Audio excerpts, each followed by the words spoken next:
the button there.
Good afternoon and happy Halloween. I am State Representative Jill Berry, and I will be running this meeting today. Representative Carrie Wood could not be here in person, but she is joining us online. I'd like to convene the Nonprofit Liability Working Group, and we will begin today with our speaker, Eileen Meskill, the Deputy Attorney General. Thank you so much. Good afternoon and happy Halloween as well. Chairwoman Carrie Wood, Representative Jill Berry, and members of the Insurance and Real Estate Committee Nonprofit Liability Working Group. While I am currently the Deputy Attorney General, I've actually been with the office for 28 years, most of which were in two sections, our transportation section and our health section, the two sections that actually review and approve the vast majority of the contracts that come through our office. Just to give you an example, this past year, although I'm not in the transportation section anymore, they reviewed approximately, I think, 600 contracts. So I have some experience, I guess, is what I'm basically trying to say. I thought it would be helpful to give you an overview of the role our office plays in contracts. And it's primarily because by statute, the vast majority of contracts entered into by state agencies need to be reviewed and approved by our office. In some situations, our office is directly involved in the drafting and negotiating, but most are done directly by the agencies themselves. In order to sort of help streamline that process, our office created what's called a contract checklist that helps both our own AAGs who would do the review as well as the agencies themselves so they know what needs to be in those contracts. And that checklist, which obviously changes given statutory changes and other things, outlines all of the statutorily required provisions, for example, our non-discrimination provision or any other statutorily mandated ones, but also recommended provisions like, for example, a termination for convenience clause, which is in most state contracts. And then, of course, some of the provisions don't apply depending on a particular agency and their statutory framework. Over the years, and actually even before I started that many years ago, our office has developed a number of standard state provisions that we recommend all state agencies utilize when they enter into a contract. And one of those is, I know, sort of the topic of discussion, is the indemnification provision. Like all of our provisions, we periodically change or update language to address particular situations. Oh, changing the laws, yeah. So we gotta move to there we go. And that's the actual provision. That's our current provision. It's been changed over the years. It was actually recently changed in, I think, August of this year, just for some clarifying language. It wasn't really changed in substance. So this is a provision that's been around for a while, but it has been changed over the years. And I know this has been the subject of some discussion, but what I want to sort of point you to is the language in red. So, because I think I just want to make sure everyone is clear and understands that our indemnification provision that are in the state contract, specifically in subsection B, provide that the contractor is not responsible for indemnifying the state when when the state is the actor or there's an agent that's directly being supervised by the state. So basically, we're not looking for contractors to indemnify the state when the state employees or the state actors have potentially created the liability.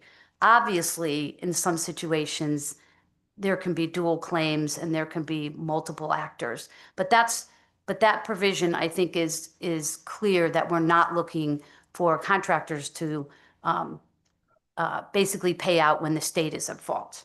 All right. Indemnification provisions are really common in contracts, and I bet if you read even a small one that you get, I got one the other day, I think related to like a holiday party, and that one had an indemnification provision in there. So you're always, make sure you read the fine print, of course, is what I tell everybody. And their primary goal in this instance, and for us, is to protect the state for actions committed by a contractor, and that's, of course, what insurance is also for, which is to protect for all of us when we get insurance, to protect against claims for something that we do. I want to also point out that it's important to know. Sorry.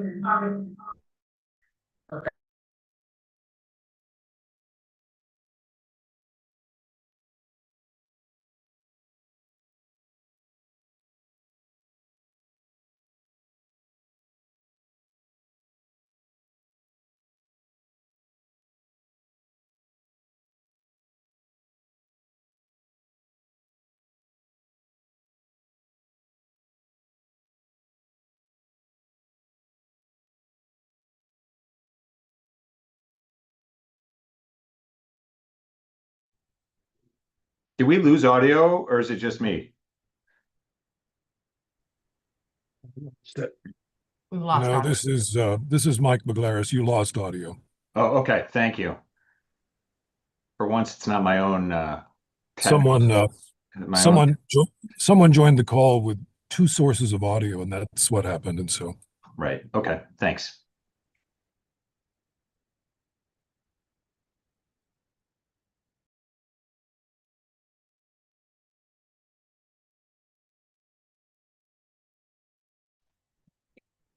Allie, are you able to get us all back on track?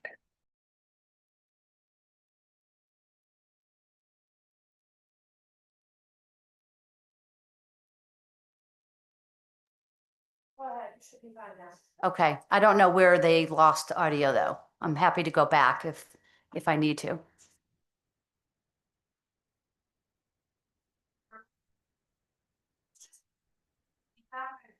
Oh, okay. So I think it was where I talked about that they're common, indemnification provisions are common. I think that's where it happened. And their primary goal is to protect the state for actions committed by a contractor. But I wanted to make the point that even without an indemnification provision, a contractor is still liable to a third party or potentially liable to a third party for any negligent acts done by the contractor. What I was going into next and where we went to on the slide was our insurance provision. And that is what's up there now. And that requires contractors to have appropriate liability insurance for the type of work that they're doing. Because obviously we have lots of different contracts, lots of different types of insurance. And we also require automobile coverage if, for example, they have to use a vehicle as part of their work. Not every contractor does, but some do. And I think that actually goes to our hypothetical, which I believe is the next slide. Okay, so here's to try to give you, and by the way, this is an actual hypothetical. I don't think this happened. I just want to make sure that this is clear. DCF contractor driving a contractor's vehicle with a foster child in the car rear ends another driver. The contract required them to have insurance with the state as an additional insured. Claims are filed against both the state and the contractor. In this hypothetical, the automobile insurance cover required under the contract should pay for the liability because we're assuming, of course, if the rear end, it was the driver's fault. But if a court were to find both the state and the contractor to be negligent, each party would pay whatever the share was that the court ordered. So you just wanted to give you sort of a easy hypothetical as opposed to a complicated hypothetical. And I'm, of course, happy to answer any questions if you want more detail or have other questions. Okay, I just have one question. When you were talking about the new provisions, that part in red is that the new provision? No, you been on the indemnification provision? Yes. No, we just highlighted that because Okay. I think that had been the subject of some discussion. The new provision in the indemnification, I think, just changed the word claims or party. It was really minor to clarify, to be honest, that we were referring not to the contractor, but the state, or the state and not the contractor. I can get you those if you want to see what our previous version was compared to the new one, but it didn't change sort of that basic outline. That was more of a highlight for your benefit. Okay, thank you. You're welcome. And with that, I will open it up for any questions from the panel. yes, good morning. Mike McGlaris, Representative Barry. Can we entertain a question of the speaker, please? What was that? I'd like to ask the speaker a question if I could. Oh, It's yes, Mike McGlaris. go ahead, sorry. Yes, of course. In the absence of insurance coverage or a constriction of coverage around the issue of indemnification, which happens increasingly depending upon social services or related issues, the only thing enforceable or the only thing collectible with respect to an indemnification would be the assets of the organization. So many of these tax exempts are organizations that operate on very thin margins, have very little shareholders or members' equity in any classic sense of what that means. Do you have any thoughts about how the indemnification provision could be enforced or might be enforced in the absence or of coverage for indemnification, or some restriction or constriction of coverage with respect to that issue, Attorney Meskel? So that's uh, probably a common problem, honestly, not just with these types of providers, but with coverage for lots of contractors throughout the state. We could have a contract for DOT that has a certain limit on insurance for design of a particular road or bridge, and then, there's some unfortunate tragic accident and the insurance, right, doesn't necessarily cover what that is. I mean, what we always do in any specific situation is look at, what the insurance coverage is, what the assets are, what and what the agency and the state want to do. I mean, that is definitely a problem. It's not a problem unique to this particular area of contract or services. I mean, honestly, it can happen and probably does pretty regularly with automobile insurance coverage. For example, I think some of we're in the newly renovated building at 165 Capitol, and not that long, I say not that long ago, within the last year or so, a car careened into not the front of the building, the front where the front of the area of the building. So it didn't hit the building, but created quite a bit of damage. And I believe the insurance coverage was fairly low, right? So, we all know you can have various amounts of automobile, but, we have to look at, if we're going to go after the driver, what assets they have and what resources it would take. And, those decisions are made, often by agencies, by the people who are doing the collection work and the enforcement work. So there's no easy answer to that, because when we go to an agency and say, you might want to get more insurance, right? If you're not requiring more than, let's say, 1 million or 5 million or whatever the case may be, the answer is often it's too costly to procure more insurance. And so it becomes sort of a policy question of what's the risk benefit and what's the cost, because a lot of those costs are passed through, right, as part of the contract. So I don't think I directly answered your question. It is a problem, and I think that's something, that would be a bigger, I think, longer discussion about what the If I may, Attorney Meskel, just to follow up, in fact, I think you did answer my question. Mhm. Because one of the things that the salient points I think that will emerge from this working group is that in an environment in particular where liability, and I mean not only general liability and products and completed operations liability, but automobile liability is becoming increasingly unaffordable, and where the number of markets willing to underwrite it is constricted, meaning it's being reduced. Your ability to enforce indemnifications on tax exempts who provide needed services under contracts provided by the state, it's going to be a certain catch-22, I think, Attorney Meskel, with respect to the answer to this question. If it isn't available and it isn't affordable, then the indemnification is, in a certain sense, unfortunately, a paper tiger. And I think that may be, in fact, the point.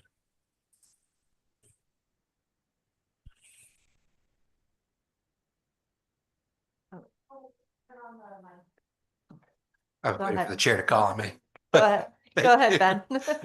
Thanks for your presentation. And I know we've had some conversations with your office about this issue. In terms of the language that my members have brought up, that is concerning. Obviously, they are familiar with like indemnifying people when they have a contract. Indemnification language is pretty standard in most contracts. It's certainly standard when you're a contractor. The provision that that they have cited as concerning and that their insurance companies have in some cases sort of brought up is not one that was in your presentation. And so I don't know how standard this language is across state agency contracts, but like I'm looking at an example from a Department of Children and Families contract right now that has a much more expansive indemnification section than your presentation, and the language that they are concerned about specifically um, is essentially language that says that indemnification shall be enforced in all instances except instances where the state is wholly liable. So if there's a claim where the state has some liability and is named as a claimant in the lawsuit, as they would often be, if the nonprofit also is alleged to have some liability, and it could be 1% or 5% or 60%, any amount, as long as it's not 0% and the state is being 100% liable in the case, that the nonprofit is responsible for the state's defense. And I think theoretically, ultimately, could be responsible for a judgment against the state, although in practice, I think that's so rare it's non-existent. The state and as with most, I'm not a lawyer, but my understanding is most of these indemnification clauses ultimately don't end up enforceable when a party has liability from judgment, but is, as you said at the beginning of your presentation, more about sort of claims defense. And so I guess my question is that is my understanding of no one's from the nonprofit world, I think, questioning whether indemnifying the state is a proper thing to have in a contract. It's really this very specific provision where when there's a claim where there might be some shared liability, there may be some negligence on behalf of a nonprofit, but there also is some negligence on behalf of the state agency who holds that contract, who's often directing a nonprofit to take actions very specifically related to a service, that in that instance, the nonprofit and their insurance company is entirely responsible for the cost of the defense for the state. Yeah, so can I respond? Yeah. All right. So I would agree that that's partially with what you said. And there is language in the contracts that say that the requirement is not limited by, and I'm not quoting, so I'm just using my own paraphrasing, but not limited by a claim that the state is also negligent, because part of indemnification includes defense, right? So there's two pieces. There's indemnification, which means cover our losses. And then there's defense, which is you present a defense to the state. And that language, I don't remember when that language went in, but I remember why that language went in. And that was done specifically because what we were running into is when there was a primary claim against the contractor, whoever it is, right? In any circumstance, it could be a lease, it could be whatever. And the insurance companies would say, and that's really why we become additional insureds, to be honest, on the policy. It's not even so much the contract language because we can't bind a third party, but we become an additional insured. And we say, we still want the defense because often what we were running into is it's pretty rare now to not have a claim against the state, right? And we can all agree or not agree in any particular case whether the state had potential liability, but often, the state is seen as sort of an additional pocket of money, right? That's pretty common. And but when, depending on and obviously it can depend on what the claim is and pretty early on sort of the basic facts of a claim. The idea was we shouldn't have to come in and use the resources to defend when the primary actions is really on the contractor. We've hired a contractor to do this work. And depending on what the claim is, the claimant or the insurance company should be providing the defense. And we have had, we certainly, I think we have a case going on now where the insurance company is defending the state. We may be found liable. We don't have a judgment yet, as well as the contractor. And in that case, the state will pay its liability share should that happen. But you're not wrong that there is a defense component that we do assert when claims are made.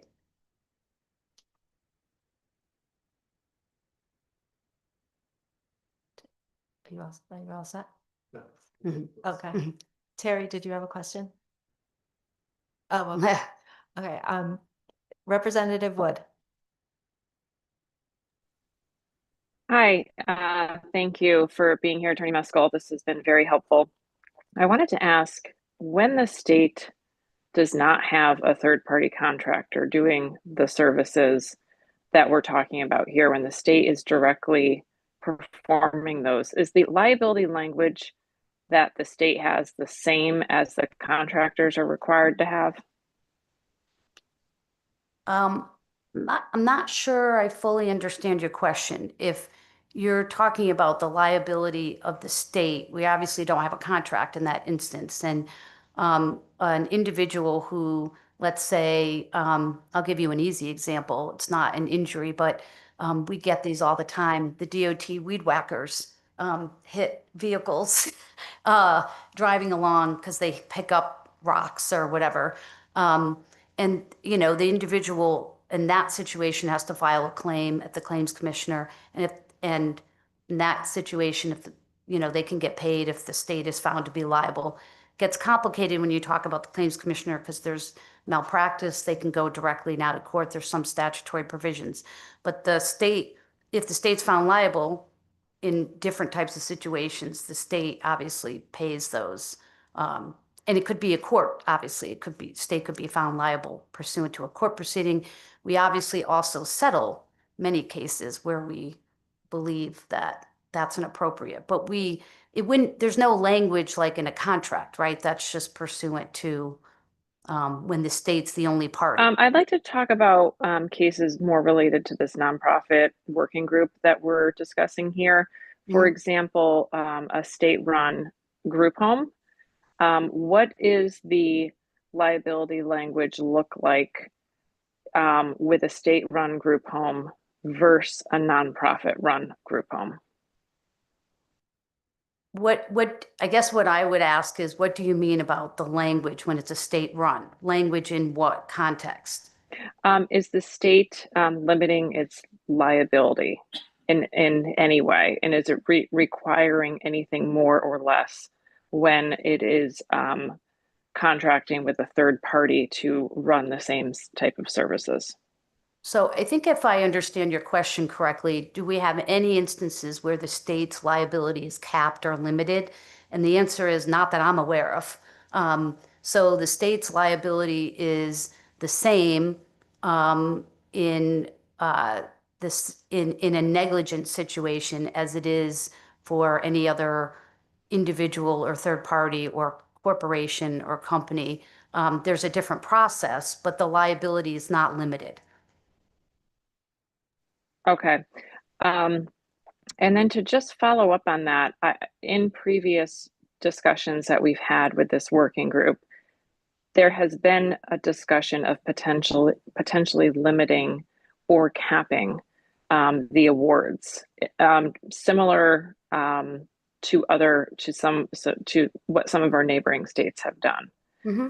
Is the Attorney General's office willing to work with us on that? Is something that the working group puts out as a recommendation, or what is your reasoning for perhaps not going down that road in the past? I don't know that I can't say if our office has ever gone down that road. You know, I have no issue with working with the working group on talking about capping liability. I don't think we're going to be the obstacle in that scenario, but you know, there is no question, and we would be happy to provide some of that information. I believe we have some of that about what other states do, and they do cap liability in certain situations, and we would be happy to be part of that discussion if you would like us to. That would be wonderful, and thank you for being here today, and I look forward to working with you. All right, thank you. Look forward to working with you as well. I do have a follow-up question to Representative Wood. You mentioned other states. How do the awards and litigation settlements in Connecticut compare to other states? Oh, I would definitely have to get back to you on some of that. It can vary depending on, like, I believe, I don't know this for sure, but I remember that I think New Jersey, do you know, Rose? You don't remember? Yeah.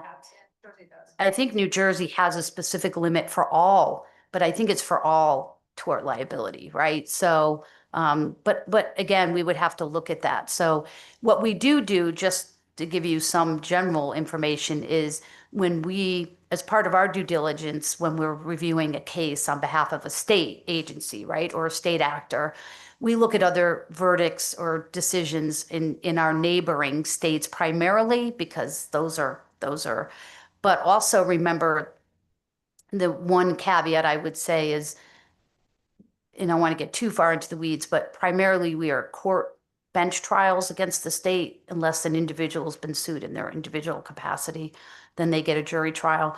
So that obviously can somewhat change the dynamic, but not always. So it might depend on the type of tort, to be honest, but we can try to get some more information for you on that.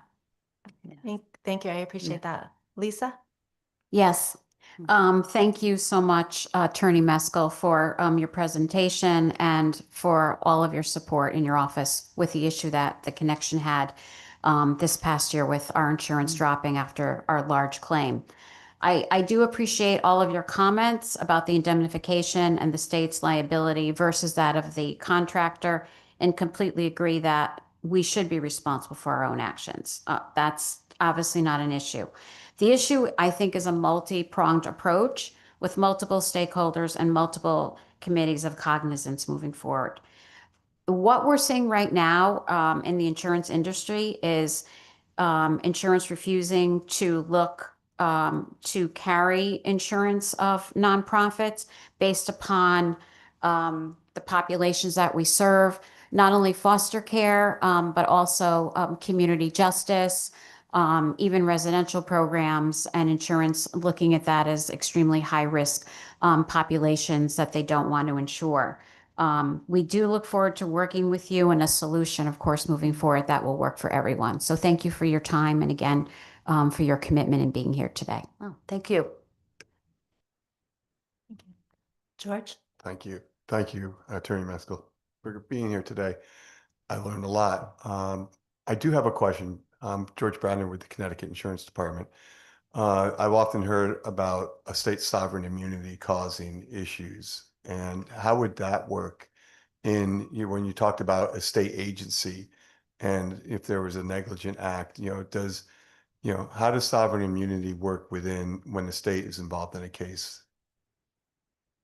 So I'm going to give you the general answer because, as always, there are situations where people can sue the state directly. So taking those aside, right? So sovereign immunity has been waived. For regular, I'm going to say regular negligence, you file the way the statutes are written now is you have a year to file a claim against whatever, whether it's property damage, personal injury, whatever the case may be, breach of contract, to be honest, against the state, except for construction, you file at the claims commissioner. And there's, that process. Once the claims commissioner gives permission to sue, right? Assuming it's not like a small claim under his or her jurisdiction, then the claim goes to court, and it's a lawsuit just like any other lawsuit. With discovery, the same general rules apply. So the real difference with sovereign immunity is that it's just a different process made to get to, we call the claims commissioner the gatekeeper. I think that's how it's been referred to, over the years, to weed out, right, all of the claims, because there's a lot. Some of it's property damage, some of it's not. But so sovereign immunity, it doesn't prevent ultimately, right? It doesn't preclude liability against the state. It just requires a different process. There are there are some other immunities, right, that the state has or state actors, like I'll give you an easy one, judicial immunity. But generally speaking, you know, I can tell you that we settle and try cases all the time of claims against the state. I don't know if I hopefully answered your question, but if you have more. No, you did. And, you know, I was thinking about, you know, also about a case on the Merritt Parkway, the tree trimming situation during, I think it was Hurricane or not, or Irene. And it just, you know, that went all the way to the commissioner's office, and it was a huge amount that ultimately, I think it was, had to be brought to the legislature at the end of the day. Probably, yeah. It was how it was going to be paid, but it's a much more onerous and rigorous process so it does create that, you know, much more legal representation probably, and creates, you know, more difficulty in the claims handling process.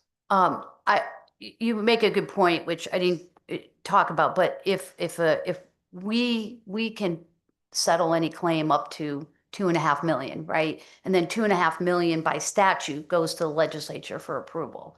So I've been before the legislature over the last couple of years, unfortunately, on claims, right, where we've asked the legislature and they've approved them to pay out more than $2.5 million. I would also say, and it's not true for every case, of course, and we make that determination, but we do sometimes settle cases ahead of litigation, right? We do engage, and we do, you know, at any point in the process, right? It could be depending on how much we know or when we know it, but either right at the beginning, after we learn some more, even after permission to sue, before a complaint is filed. I mean, there are many cases with many different avenues, but I don't want to have the impression that you have to go through every single piece and get a court judgment for the state to pay. That's not the case. Now, when you Yeah. can settle, though, it still has to be under that 2 million threshold, that if a settlement is going to be more than that, you still have to go. If it's out of the general fund, then it has to go to the legislature.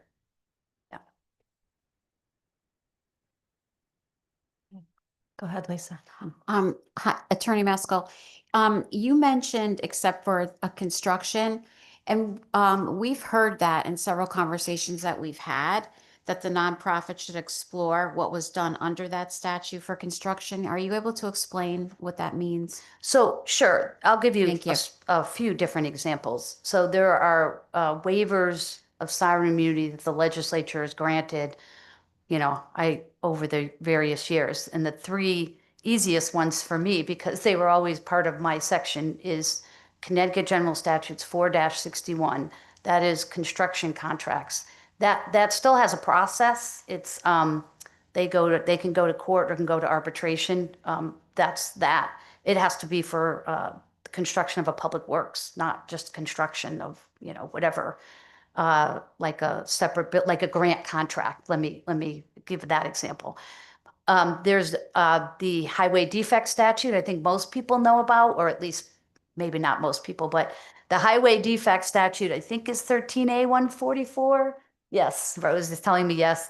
And then there's the state employee driving a state vehicle statute, which is either 52-566. 556. I always get that wrong. I always add an extra. And that allows for people who are injured if I'm at work and I'm driving to court, and I'm driving a state vehicle, not driving my own vehicle, driving a state vehicle, and I cause an accident, then they can sue the state directly under that last statute. And the highway defect is for obviously defects related to the highway. And then the construction one, there are a couple of more, but off the top of my head, I don't remember what they are. Thank you. I'll just sort of make a general comment. I think so. As this group is thinking about how to deal with this issue, and the last meeting we talked about potentially, you know, having the state and the legislature play a role in creating some kind of liability insurance option for nonprofits. You know, at the moment, there's the state is paying for this cost of this of the insurance that's paying for their legal counsel in these cases already, right? That this nonprofit holds the contract with a state agency, theoretically, although never in practice, but theoretically that contract is based off of the cost to deliver the service. That's how it's supposed to work. It doesn't actually work that way because the legislature has never really funded these services that at their actual cost. But assuming for the purposes of this conversation, they did. That's how it's supposed to work. And so if you go out and you get bids for your insurance, you get covered by your insurance, that's part of the cost of the services that you're delivering. It's one of the things the state contract is paying for. And so if that insurance is more expensive because there's language that requires the insurance company to defend the state if there's a lawsuit, then that's sort of built into the cost.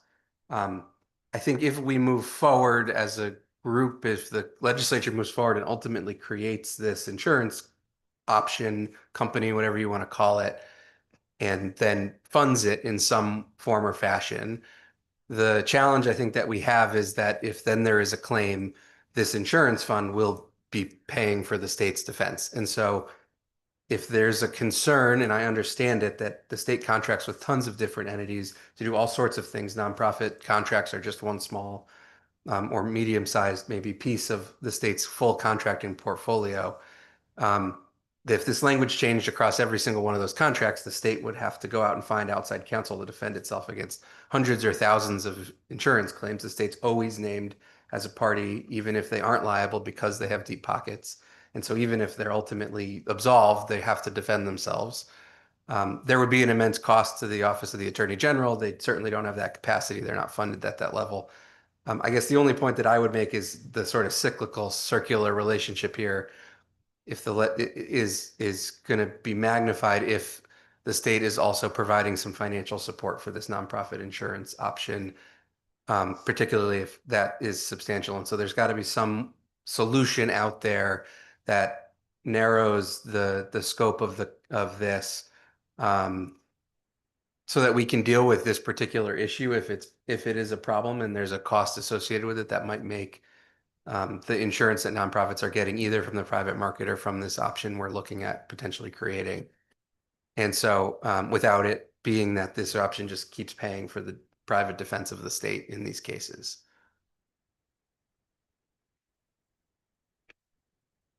Are there any other questions? Do not see any. So thank you, Attorney Meskel, for being here, and thank you for your presentation. Thank you. Up next, we have Evan Smith, product leader from Global Healthcare from Beasley. Thank you, Chairperson Wood, Rep. Berry, and esteemed members of the nonprofit working group. Thank you for having me here today. As you can see, my name is Evan Smith. I am a healthcare underwriter at Beasley. My proper title is Product Leader Global Healthcare, but day to day, I am an insurance underwriter in our unit that writes miscellaneous medical and life sciences. There are three topics that I've been asked to go over with you today. One is social service insurance products and coverages, market segments that underwriters like Beasley looks at and the current conditions in the marketplace, and various underwriting considerations that we take into account when we as underwriters are looking at not-for-profit risks. We can advance the slides one more. Thank you. I thought it would be helpful if I went through, we have 3 slides here today. If I went through the coverages that we look at when underwriting not-for-profit social services risks, because there are different pressures on each, but there are in fact pressures on many of them. I'm speaking from the standpoint of an E&S or excess and surplus carrier. We do not consider this class on an admitted basis, nor in any of our allied or life sciences risks are we writing on an admitted basis. We do write in all 50 states of the United States. You saw the word global in my title. We write across the world. We have underwriters throughout the world. And so foster and adoption and social services risks, we look at not just in the United States, but across the world.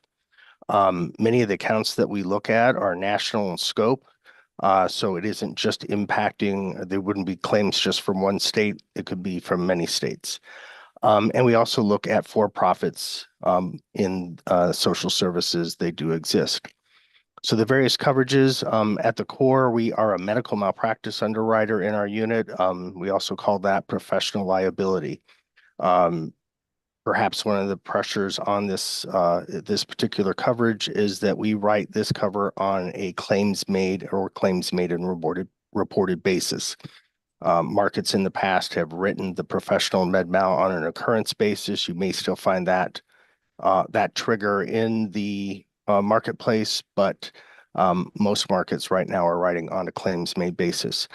If a market is converting from an occurrence trigger to a claims made trigger, then you'll see this concept of retro date inception, which means we would only cover wrongful acts after a particular date, or it might be inception of the policy. Moving to general liability and products liability, again, in social services risk, many markets write this on a claims made basis. Products liability, it's very rare for it to be written on an occurrence basis in this class, but you might be able to find that cover. General liability is a driver of cost and claims in this class. I'll bring up some examples later on, but people can be injured on premises, and particularly foster children at a home site. Probably no surprise to most of the working group, sexual abuse and molestation is a driver of claims in this class, and with frequency and severity increasing. And I can talk about that a little bit more later. Historically, sexual abuse and molestation was in fact written on an occurrence basis. Those markets have been hit hard with claims and have pretty much withdrawn from writing that coverage at all on an occurrence basis. This has also caused a reduction in capacity, which I'll again talk to. This is in fact a big driver of cost. Because these programs typically are written on both a primary and an excess basis, and those are for Beasley and other markets, we write both, and we might write both on the same account. We're also asked to look at excess employer's liability. Beasley does not write workers' comp or typically employer's liability on a primary basis. There is a concept called stopgap. There are certain states, Ohio, North Dakota, Washington, and Wyoming, where we'll write that primary employer's liability because it's required by law. Otherwise, we don't. Employer's liability is really for us, it's derivative pricing of the workers' comp. So we need that workers' comp information and the primary employer's liability information to be able to write that cover. Sometimes in the past, underwriters haven't paid particular attention to the underwriting of that exposure very well, but certainly during COVID, that caused a little bit of uptick in claims activity. And so we look at it much more closely and require that information. During the presentation today, moving to auto and HNOA, hired and non-owned auto, that is another big driver in this class right now. Auto rates are going up.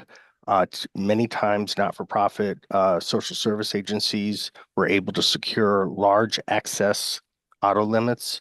There was a reference to state minimums today in the presentation. Each of you know if you own a car and if you carry auto cover, if you put everybody's limits up on a chart, they'd probably be quite varied, but it would be very unusual for many people to carry more than $1 million in limit for auto. They could, it's available in the marketplace, but it's rare. Many social service organizations were carrying up to 10 million in auto coverage. That was very lightly priced, and with social inflation and frequency and severity increasing in auto claims and in HNOA claims, such as Attorney Meskel was describing today, though there is a material reduction in capacity and increase in costs. Many times these products were written on a package basis. So you would see your professional, your general liability, your sexual abuse, possibly your workers' comp EL, auto, D&O, EPL, property, cyber, all written on a package basis. As I'll note further later, those are all breaking apart and going to specialists in the marketplace. And in particular, packaged products and combined limits are beginning to fall apart. It was really about July 1 of last year when the markets began to harden across the nation on this. And so rather than being able to secure admitted packaged products, the most insureds are having to go to the E&S marketplace and purchase from multiple carriers. We can move to the next slide.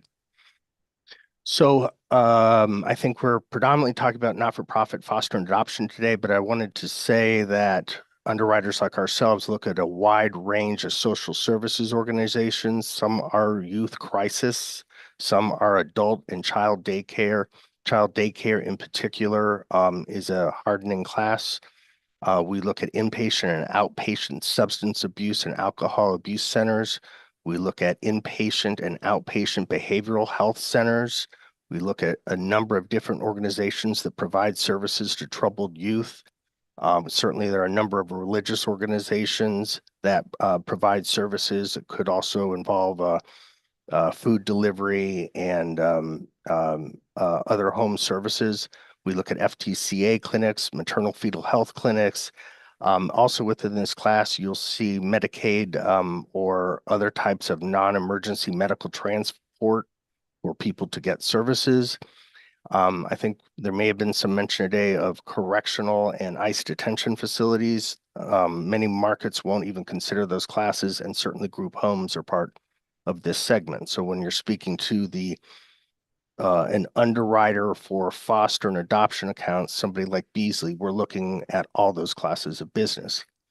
So why are these tough classes at the moment? Most of this I know is not news to members of the working group. Typically, it's very vulnerable populations that are being serviced. It's typically young people, children, infants, people with disabilities, people with behavioral health issues, people with complex medical problems.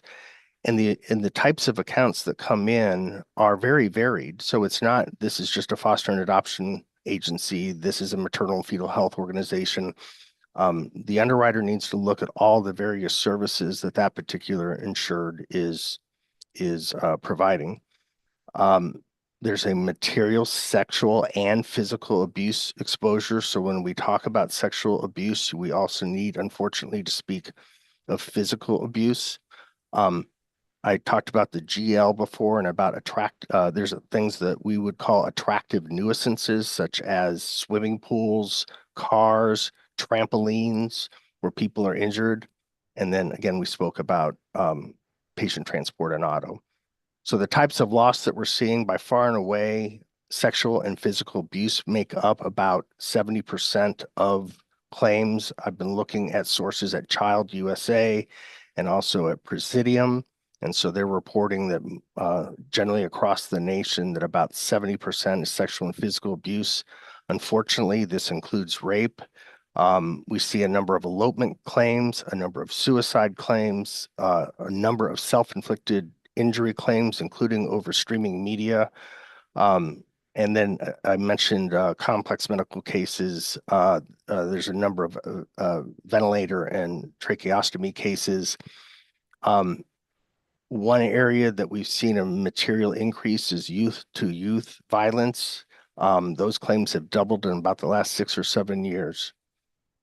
Claims activity, again, not new news to this working group. We're seeing increases in both frequency and severity, and social inflation is certainly causing claims to go into the excess limits, including on auto claims.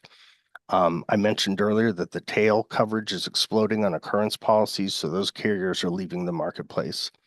There are a number of states that are deemed to be in crisis as far as obtaining coverage. I'm sure that there are members of this working group that feel Connecticut is one of them, but there are a number of other states that generally we see as having even a higher impact. Those include California, Louisiana, Illinois, Florida, Georgia, and others.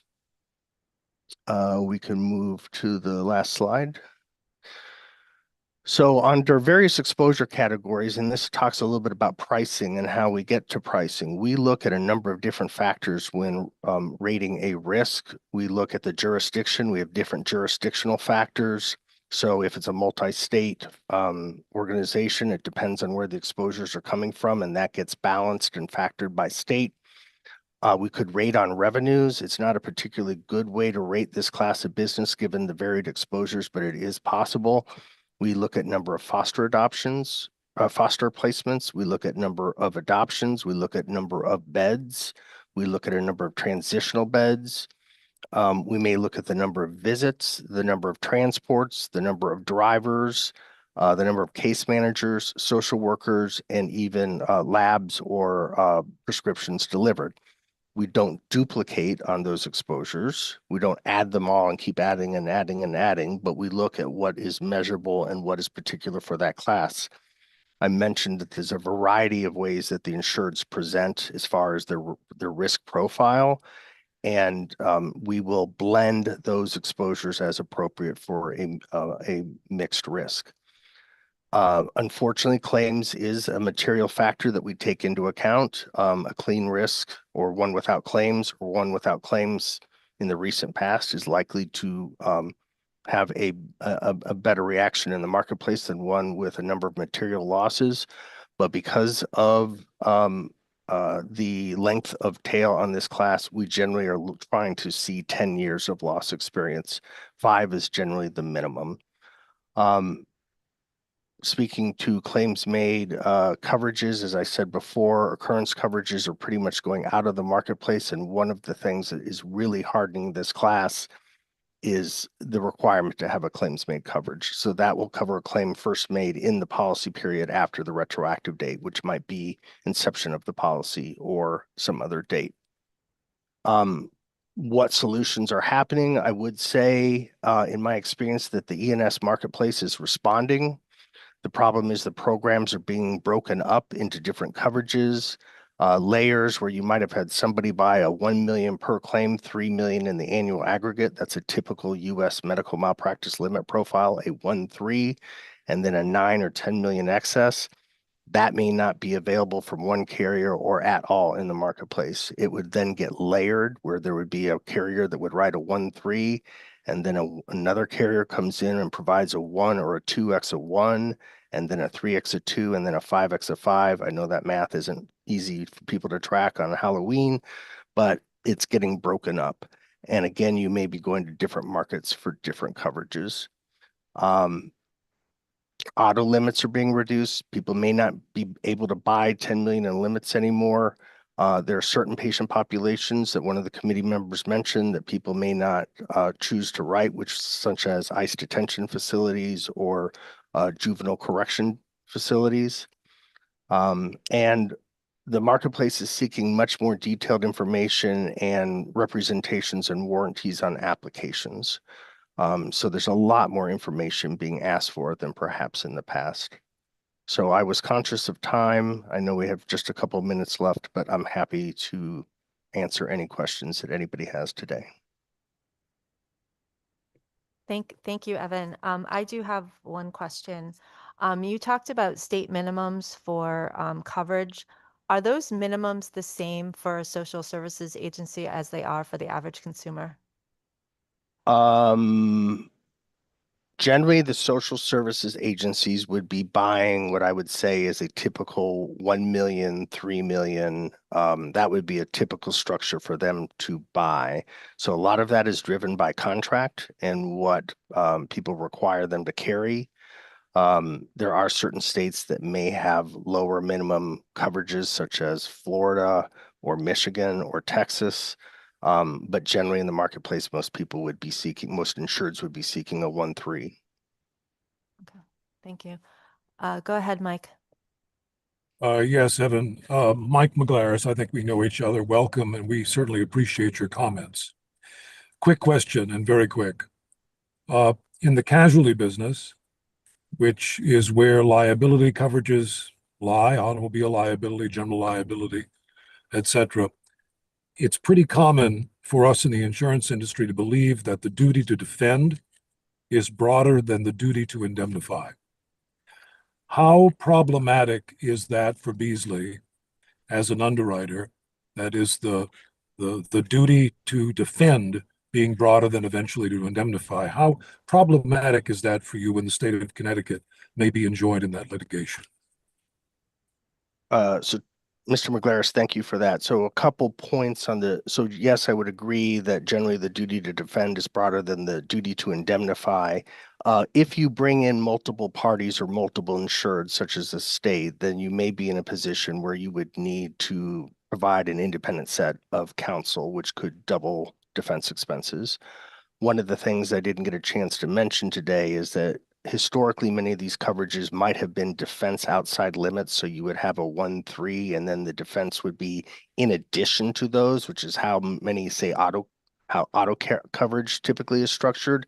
Right. These days, and particularly on sexual abuse and molestation coverage, that defense expense is moving inside of limits and eroding available limits of liability. Thank you for your response. Thank you, Mr. McGlaris. Ben?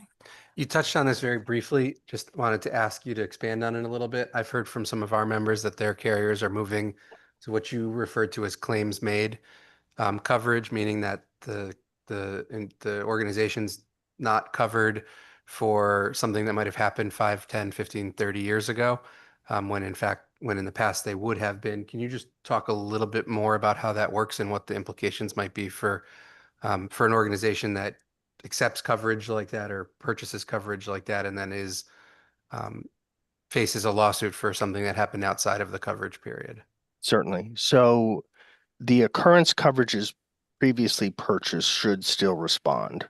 So they're responding to a wrongful act which occurred during that policy period. So if the event occurred, if there was insurance coverage available in 1961, and that was when the event took place, then that carrier, if it could be identified and is still solvent, would respond to that claim. And certainly something, if it was an occurrence coverage in 2020, and a claim is brought today arising out of a 2020 occurrence, then that insurance coverage should respond. The conversion then means that the wrongful act has to happen after the retroactive date, which is probably for the very first time that moves to claims made, that's the retro date inception, that RDI that I mentioned.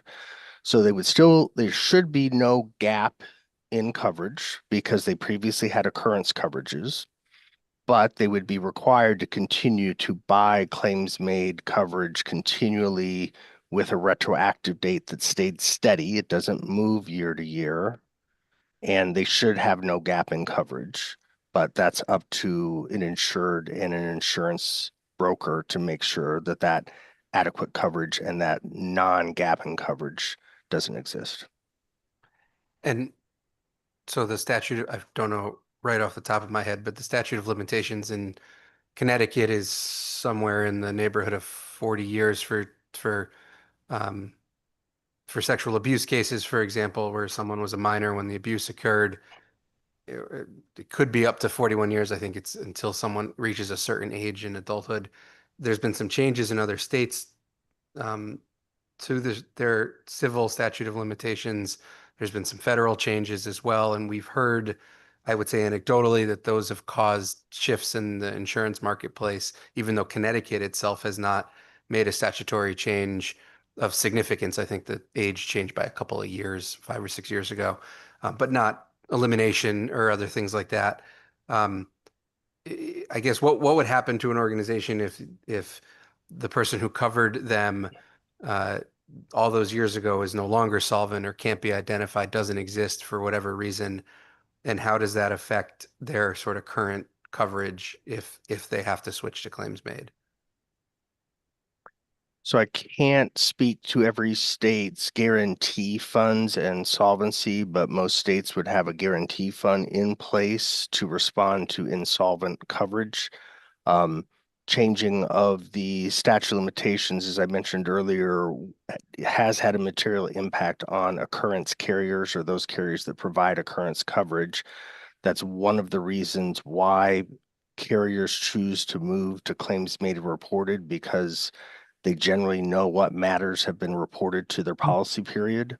and it allows them to price more accurately and to stay in the market over time.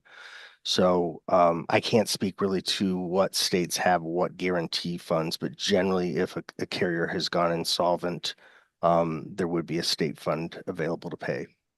Thank you. If I could, it's Mike McGlarris. Let's be mindful, Evan, that Beasley writes on a non-admitted basis in Connecticut primarily. Is that correct? That's correct. And non-admitted carriers would not be covered by the state guarantee fund. That's an extremely important point. So if what we're trying to do is recover old occurrence policy limits from older years underwritten by companies that are not admitted, that would be futile. Yeah, Mike raises a good point. I was just talking to our attorney here because I was like, E&S writers not admitted are not covered under the guarantee fund. But one of the things that is required in Connecticut is companies need to offer the prior acts coverage on a claims-made policy. Unfortunately, though, especially in this line of business and more difficult lines of business, I'm sure if they're offering it, the price has got to be extremely high because they're probably not aware of what the exposures are. So if they're offering it, it's not going to be affordable because of the exposures that they're not aware of that could ultimately crop up that is problematic. So Evan, thank you very much for your presentation. It's really helpful. I did want to, you mentioned July 1st, 2024 is like the point of time when this really started to explode. If you could touch on some of the reason why, but you also talked about Beasley being a global writer of this type of business, and what are you seeing globally in this marketplace? Are they similar situations, or are there different things that internationally that are happening that preclude this from happening in those countries? Mr. Bradner, thank you for your questions. This isn't going to surprise many, but the United States is a leader in many things, and we're a leader in litigation in these classes.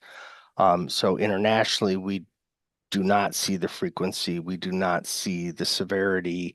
It does vary jurisdiction to jurisdiction.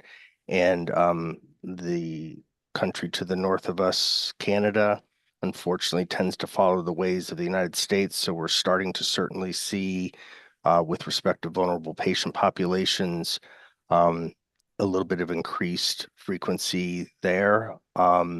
And certain jurisdictions, particularly Commonwealth jurisdictions such as the UK and Australia, also tend to have a fair amount of claims activity with respect to vulnerable patient populations. So we do see it, but unfortunately, or fortunately for everybody else, no one's on par with the United States. Thank you, Evan. And one more thing, I think you and I had a conversation about this, and I think it's important to raise it before this committee, is the fact that you're starting to see attorneys coming from other states into jurisdictions and shopping these cases in states. Can you touch on that? Yes, so that's been a problem I think there was some commentary or discussion earlier today about more benign jurisdictions, and I can give perhaps a reasonably good example in Iowa, which is actually now deemed in crisis. Iowa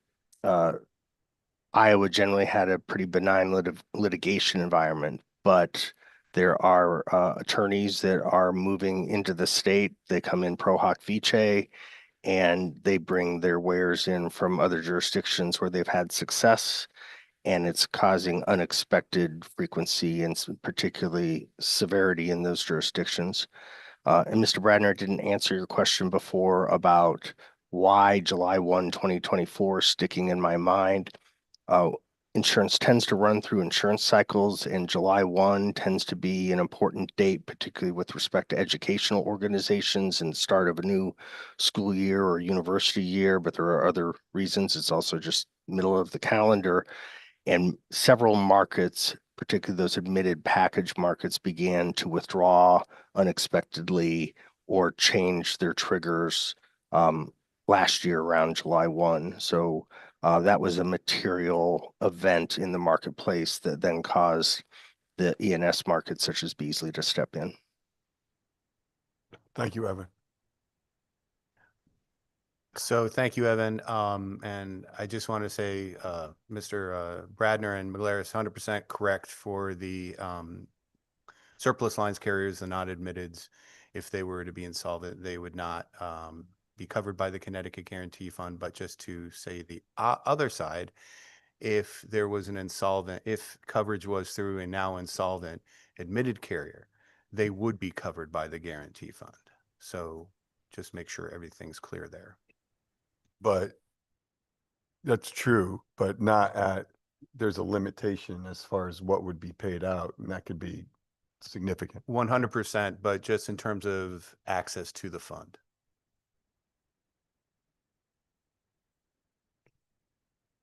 Okay, thank you. Any more questions? I do not see any. Thank you, Attorney Meskel and Evan, for your presentations. I will confirm with the good chair, but I believe our next meeting will be November 14th at noon, and we will put together an agenda and our topics and speakers for the next meeting. And I thank you all for being here and have a happy and safe Halloween. Thank you.